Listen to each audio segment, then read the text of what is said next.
Dahil sa grabing epekto ng nagdaang bagyo, nagkaroon ng plant tree project sa Universidad ni Gracia. Bawas estudyante ay natukahan ng 10 punong itatanim sa isang nakakalbo ng bundok sa bandang Laguna na assign ang mga education graduating students na kinabibilangan ni Gracia. Maaga silang nag-umpisa kaya maaga ring nakatapos ang grupo nila. 11:00 ng umaga pa lang ay nanananghalian na sila.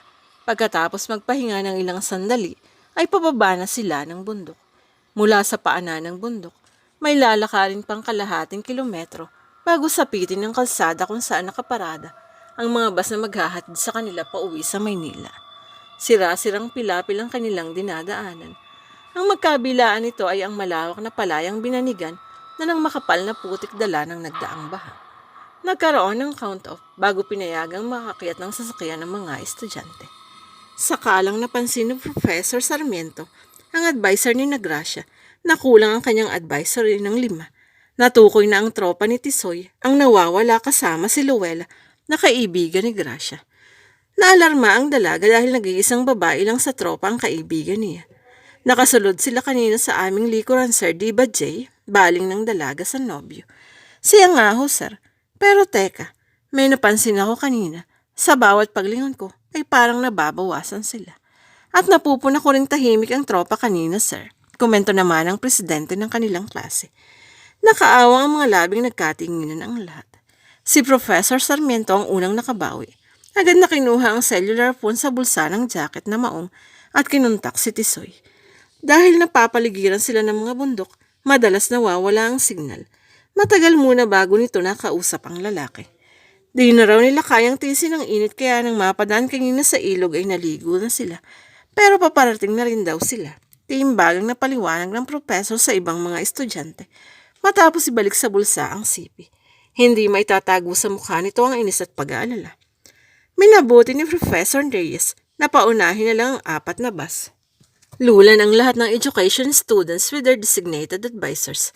Sila na lang ni Gracia at Jay ang maghihintay sa 5. Kasya na silang 8 sa sariling Mitsubishi van na dala nito. Pumayag na magpaiwan si Gracia. Alalang-alal siya kay Luella kahit pa sabihing nobya ito ni Tisoy. Wala kasi siyang tiwala sa lalaki. Gwapo ito pero mayabang at parang may kabangisang itinatago ang pagkatao. Nagtataka siya kung ba't minahal ito ng kaibigan. Marahil dahil they have things in common.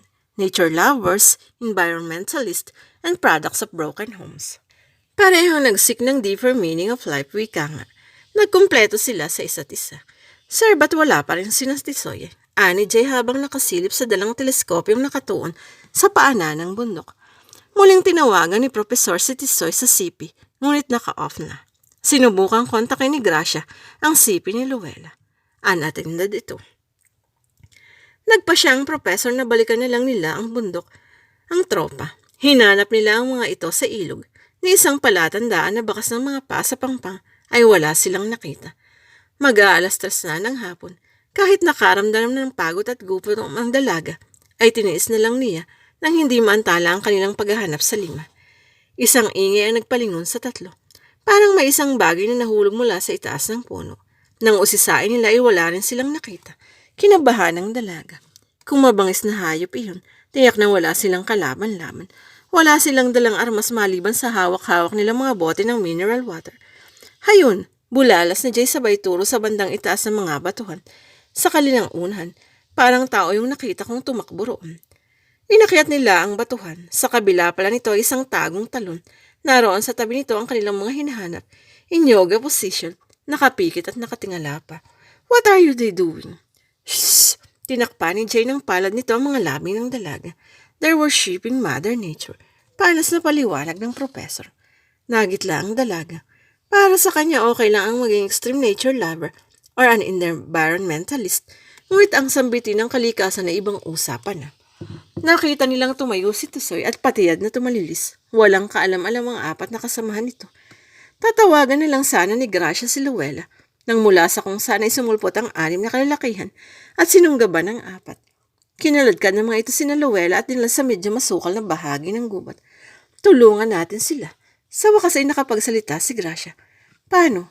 Marami sila at baka masasama silang tao. Tarantaran rin si Jay. Sir, Sakalang nahimasmasan ng professor nang yugyugin ito sa balikat ng binata. Sino ba sa inyo ang may load? Humingi tayo ng saklolo sa mga pulis. Nanlumo sila. Useless naman kahit may load pa sila. Walang signal ang kanilang mga sipi. Kahit kinakabahan, nagmamadaling sinundan nila ang grupo.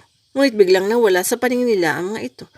Nagpasya si Professor Reyes na bababa na lang sila uli ng bundok para ma-report na sa pulis ang pangyayaring iyon. Nasa paanan na sila ng bundok nang malingunang sumusunod sa kanilang likuran si Tisoy.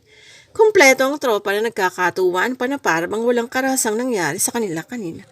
Gracia, Gracia, sigaw ni Luella habang kumakaway sa dalaga. Patakbo ring sinalubong ni Gracia ang kaibigan at niyakap ito. Where have you been? Galit na tanong sa kanila ng professor. Sorry ho, sir, mula sa ilog. Nagkandaligaw-ligaw na kami kanina. Mapagkumbabang sabi ni Tisoy.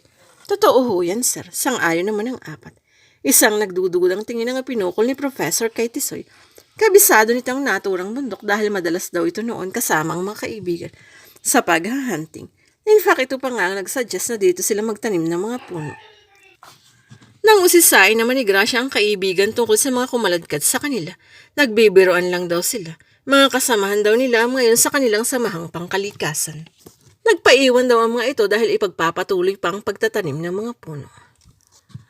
Matagal ng roommates ni Gracia si Luella. Kabisado na ng bawat isa ang mga ugali nila. Napansin ni Gracia ang malaking ipinagbago ng kaibigan mula nang umakyat sila sa bundok. Mailap na ito sa kanya. Hindi na ito nakikipaghuntaan o harutan sa kanya tulad ng kanilang nakagawian bago sila matulog. Isang madaling araw iyon nang gambalayan sila ng sigaw ng kanilang landlady. Labasan lahat ng boarder sa apat na paupahang rooms.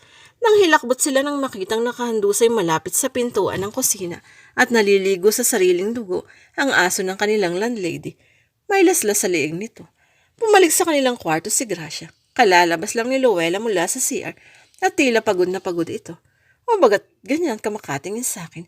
Ikaw lang ang hindi lumabas. Hindi mo ba narinig ng pagsisigaw ng landlady natin? Ganting tanong ng dalaga. Matagal ako sa CR dahil sinakitan ako ng tiyan. Napatda ang dalaga nang makitang nakadamit panlakad ang kaibigan. Tanda niya kanina ay nakanighty na ito bago sila matulog.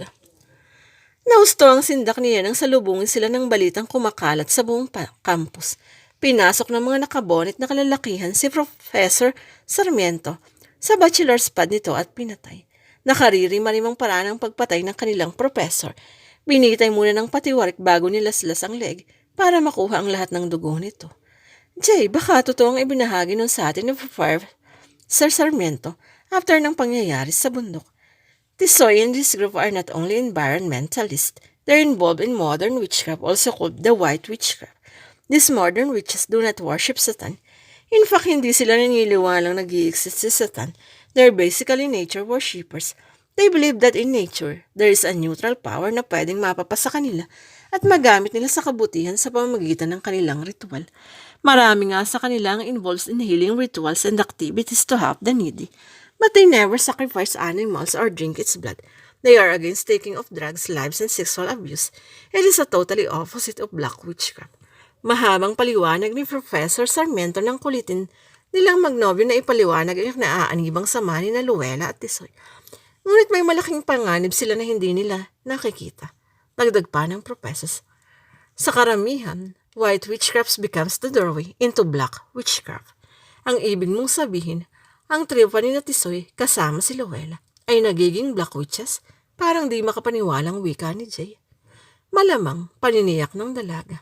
At kinuwento niya sa nobyo ang nangyari sa kanilang boarding house, pati na ang pagbabago ng ugali ni Luella.